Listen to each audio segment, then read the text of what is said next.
ഒട്ടുക്കും സാമർഥ്യം സാമർഥ്യമില്ലാതെ എങ്ങോട്ട് വന്നപ്പോ ജനക മഹാരാജാവ് വിഷമിച്ചിരിക്കുകയാണ്.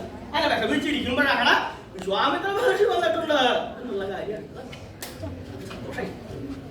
സന്തോഷമായി എന്ന് മാത്രമല്ല തന്റെ വിഷമം അദ്ദേഹത്തോട് പറഞ്ഞപ്പോ വിശ്വാമിത്ര മഹർഷിയും തന്നെ പ്രതീക്ഷിക്കണതേ തന്റെ മനസ്സിലുള്ള കാര്യം വേണ്ടെന്ന് പറഞ്ഞോളൂ. ജനക മഹാരാജാവ് എന്തിനാണ് ഇങ്ങനെ വിഷമിക്കണത്? ഇത് സൂര്യവംശ രാജാവായിട്ടുള്ള ദശരഥന്റെ പുത്രൻ രാമനെ കൊണ്ട് കേട്ടപ്പോഴേ വിശ്വാമിത്ര മഹർഷി ഈശ്വരൻ ഈ അതിപരാക്രമശാലികളായിട്ടുള്ള രാജാക്കന്മാർക്ക് ആർക്കും പറ്റിയിട്ടില്ല, ഈ രാജകുമാരനെ കൊണ്ട് സാധിക്കുമോ? ജനക മഹാരാജാവ് ഒട്ടും സംശയിക്കണ്ട, വീട്ടിൽ കൊണ്ടുപോളൂ, ഒട്ടും സംശയിക്കണ്ട, രാമൻ അങ്ങയുടെ പ്രതിജ്ഞ ഉണ്ടാക്കും എന്ന് പറഞ്ഞു. ഇങ്ങനെ വിശ്വാമിത്ര മഹർഷിയുടെ നിർബന്ധപ്രകാരം ജനക മഹാരാജാവ് ത്രയംബകം ധനുസ് കൊണ്ടിരിച്ചു ആ സഭയിലേക്ക് കൊണ്ടുപോകും. നിസ്സാരമായിട്ട് കൊണ്ടുവരാൻ പറ്റുന്നതല്ല, 100 കണക്കിന് കിങ്കരന്മാരോട് കൂടിയിട്ടാണ് ആ കിങ്കരന്മാരാണ് തീർക്കൊണ്ട് വരുന്നത്. ഒന്നോ രണ്ടോ ആൾക്കാരെ കൊണ്ടൊന്നും എടുക്കാൻ സാധിക്കില്ല. ഇതും കൂടെ അവർ കണ്ടൂലോ, കിങ്കരന്മാര് അതിഭയങ്കരന്മാരായിട്ടുള്ള അതിശക്തന്മാരായിട്ടുള്ള കിങ്കരന്മാരെ. അങ്ങനെയുള്ള ആ കിങ്കരന്മാർക്ക് എടുക്കാൻ ബുദ്ധിമുട്ടുള്ളത് ഇദ്ദേഹം എടുക്കൂ. രാമനെ എടുക്കാൻ സാധിക്കുമോ? ജനക മഹാരാജാവിന്റെ മനസ്സിൽ ഇങ്ങനെ സംശയം വർദ്ധിച്ചുകൊണ്ടിരിക്കുക. ആ വർദ്ധിച്ചുകൊണ്ടിരിക്കുന്ന അവസരത്തിൽ വിശ്വാമിത്ര മഹർഷി മനസ്സിലാക്കി ഇനി അധികം ഇങ്ങനെ നിൽക്കണമെന്ന് നേരെയല്ല. രാമനോട് പറയല്ലേ, ഈ വർഷ അല്ലേ വാത്സല്യഭാജനമായുള്ളവേ രാമ ഏലം ധനോ ഗൃഹാണ, ഈ ധനുസ് ഗ്രഹിച്ചാലും എടുക്കൂ.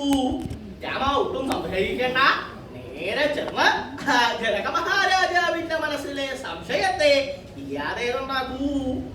രാമനെ കൊണ്ട് സാധിക്കും, ഉറപ്പാണ്, എനിക്കതിനുള്ള ബോധ്യമുണ്ട്. അതുകൊണ്ടാണ് ഞാൻ പറയണത്. രാമ എടുക്കൂ. ഈ വില്ല് എങ്ങനെയുള്ളതാ? കരമങ്കേരുഹലാളിതം പുരാരേ, പുരാരിയുടെ കരമങ്കേരുഹത്തിങ്കൽ ലാളിതമായിട്ടുള്ളതാ. കരമങ്കേരുഹം കരങ്ങളാകുന്ന പങ്കേരുഹങ്ങള്, കരങ്ങളാകുന്ന താമരപ്പൂകള്, താമരപ്പൂ പോലെ അതിമൃദുലമായിട്ടുള്ള ആ കൈകള്, ആ കൈകളില് ലാളിട്ടുണ്ട്.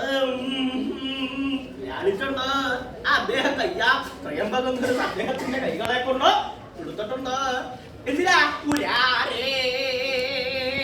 പുരാരി ത്രിപുരാന്തകനായിട്ടുള്ള ആള്, ആ ത്രിപുരന്മാരെ നിഗ്രഹിക്കാൻ വേണ്ടി വിശ്വകർമാവ് സൃഷ്ടിച്ചിട്ടുള്ള ആ വില്ല്, അദ്ദേഹം ആ വില്ല് കൊണ്ടാണ് ത്രിപുരന്മാരെ നിഗ്രഹിക്കുന്നത്. അതാണ് രാമ നിസാരായിട്ടുള്ള വില്ലാതെ കണക്കാക്കരുത്. എന്താ ചെയ്യണോ പോലെ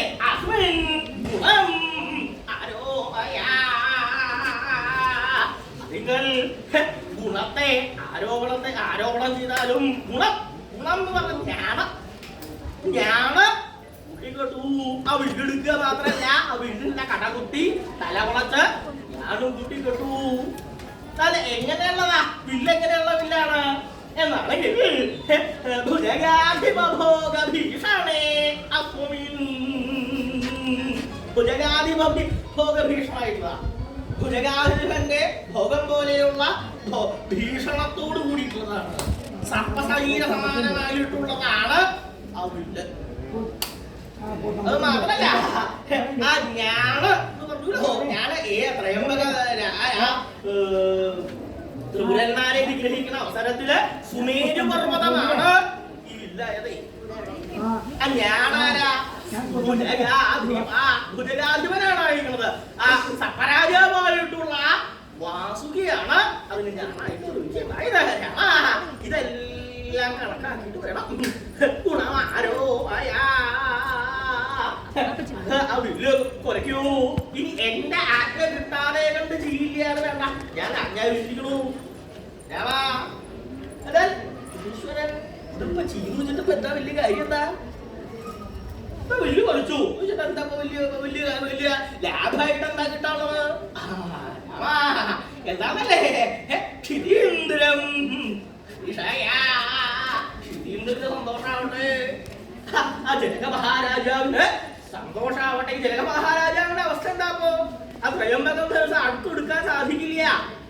എന്നല്ലേ വിചാരിച്ച് വിഷമിച്ചിരിക്കുന്നത്. വിഷമം എടുക്കാൻ പറ്റാത്തതോട് കൂടിയല്ല.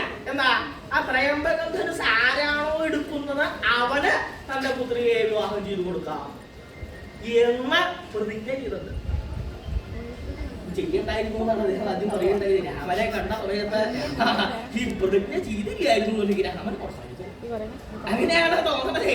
അതുകൊണ്ട് അങ്ങനെ വിചാരിക്കേണ്ട. രാമൻ അവരോട് ചെയ്താൽ പിന്നെ ഈ വിഷയമില്ലല്ലോ. അപ്പൊ അദ്ദേഹത്തിന് സന്തോഷവും സന്തോഷിപ്പിക്കൂ. രാമ ഒട്ടും പഠിക്കണ്ട, വേഗം ഇവിടെ ചെല്ലൂ. ഇങ്ങനെ പറഞ്ഞൂലോ. ഇങ്ങനെ ആ വിശ്വാമിത്ര മഹർഷിയുടെ വാക്ക് കേട്ട അവസരത്തിൽ അദ്ദേഹം വിശ്വാമിത്ര മഹർഷിയെ അവിടെ നിന്ന് നമസ്കരിച്ചു. ഗുരുക്കന്മാരുടെ അനുഗ്രഹമാണ് പ്രധാനമായിട്ട് വേണ്ടത്. ഗുരുക്കന്മാരുടെ അനുഗ്രഹം ഉണ്ടെങ്കിൽ ദൈവാധീനം തന്നെ ഉണ്ടാവില്ല. പ്രധാനമായിട്ട് പറയണ ഒരു അക്ഷരം എന്താ? ഗുരുത്വം എന്നാണ് പറയാ. അതില്ലാത്തോലെ വേറെ എന്തോ ചെയ്തിട്ടും കാര്യമില്ല, ഒരു പ്രയോജനമില്ല. ഈശ്വരാധീനം ഉണ്ടായാൽ ഗുരുത്വം ലഭിക്കും, ഗുരുത്വം ലഭിച്ചാൽ ഈശ്വരാധീനം ഉണ്ടാവും. അത് രണ്ടും പരസ്പര പൂരകങ്ങളായിട്ടുള്ള. അപ്പൊ അത് ഇവിടെ വിശ്വാമിത്ര മഹർഷിയാണ് തന്റെ ഗുരുവിന്റെ സ്ഥാനത്ത് നിൽക്കുന്നത്. അപ്പോ അദ്ദേഹത്തെ ബഹുമാനിക്കണം.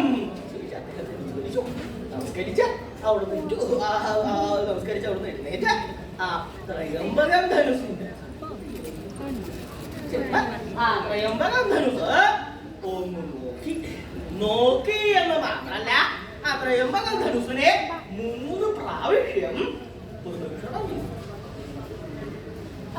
പ്രദക്ഷിണം ചെയ്യേ.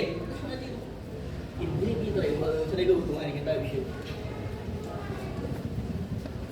താൻ കാര്യം പ്രവർത്തിക്കാനായിട്ട് പോകുമ്പോൾ ആ ഉപകാരത്തിന് ബഹുമാനിക്കേണ്ട വല്ല ആവശ്യമുണ്ടോ? സാമാന്യം ബോധമുള്ളവരാണോ ചെയ്യാത്തവരാണ്, എന്തു ആവാമെന്നുള്ള രീതിയിൽ ഊറ്റമുള്ളവരാണ്. അങ്ങനെ ചെയ്യാം. അങ്ങനെയല്ല, വേണ്ടും വിധത്തില് ചെയ്യണം എന്ന് വിശ്വാമിത്ര മഹർഷി പറഞ്ഞു ഏൽപ്പിച്ചിട്ടുണ്ട്. അപ്പൊ എന്താ വേണ്ട പോലെ തന്നെ ചെയ്യുള്ളൂ. അത് വിശ്വാമിത്ര മഹർഷി പറയേണ്ട ആവശ്യമൊന്നുമില്ല. പറയാതെ കണ്ടല്ലേ ഇദ്ദേഹം വേണ്ട പോലെ ചെയ്യും. പക്ഷേ കുറച്ചും കൂടി നിഷ്കർഷയായിരുന്നു അദ്ദേഹം പറയുന്നത് കൊണ്ട്. അദ്ദേഹം എന്താ ചെയ്യണ്ടായേ? പ്രദക്ഷിണം വയ്ക്കുക മാത്രമാണോ ചെയ്യണ്ടായേ? അല്ല, പിന്നെ എന്താ?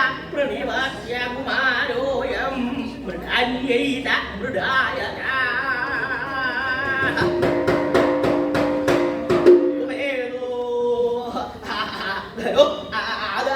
ധനോ